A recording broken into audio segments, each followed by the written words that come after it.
వరి రైతులకు అందరికీ నమస్కారం. ఈ వరి కట్ చేసేసినాక అది కుళ్ళిపోవడం కోసం డీబ్యాక్టర్ డెఫినెట్లీ వాడండి. ఎందుకంటే ఈ 2-3 రోజుల్లోనే 1000 లీటర్ల డీలర్స్ కొన్నారు. అది మెత్తబడిపోయి కుళ్ళిపోతుంది. కుళ్ళిపోవడమే కాకుండా మళ్ళీ భూమిలో అది ఎరువు అవుతుంటుంది.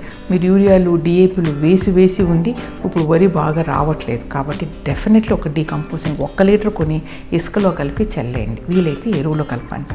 తర్వాత 1 బకెట్ భూశక్తి గ్రాన్యూల్స్ పొలంలో చల్లుకుంటే మీకు దాంట్లో వ్యామో, ట్రైకోడర్మా, సూడోమోనాస్ అన్నీ కలిపి ఉంటాయి. ఆ గ్రాన్యూల్స్లో 10 కేజీలు సరిపోతాయి ఎకరాకి. తర్వాత ఈపీఎన్ అని ఒక ప్యాకెట్ ఉంది.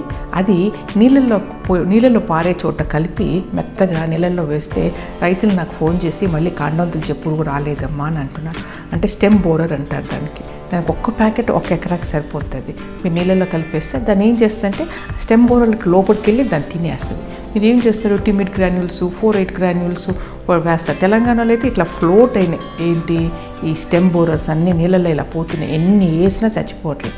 ఈపీఎన్ అనేది ఏంటంటే దాంట్లో లైవ్ నెమటోడ్స్ ఉంటే దాని లోపలికి వెళ్ళి దాన్ని తినేస్తుంది. చాలామంది రైతులు మళ్ళీ నాకు ఫోన్ చేసి మంచి రిజల్ట్ వచ్చిందమ్మా అని అంటారు. ఇవన్నీ 3 మీరు సాయిల్ అప్లికేషన్. తర్వాత స్ప్రేయింగ్ వచ్చేతలకే ఎక్కువగా అమూల్య అని ఒక లిక్విడ్ ఉంది. అగ్గి తెగులు, పొడ తెగులు, విల్ట్, బ్లైట్, బ్లాస్ట్ అన్నీ పోతాయి. అమూల్య అని ఒక లిక్విడ్. అదేం చేయాలంటే ఎకరాకు 1/2 లీటర్ సరిపోతుంది. ఒకటేమో అమూల్య గోల్డ్ ఉంటుంది. అది కూడా ఒక 200 గ్రామ్స్ ఎకరాకు సరిపోతుంది. ఒకవేళ మీకు దోమ కానీ వస్తే మటుకు బెవేరియాను, నీమ్ ఆయిల్ కలిపి స్ప్రే చేయండి.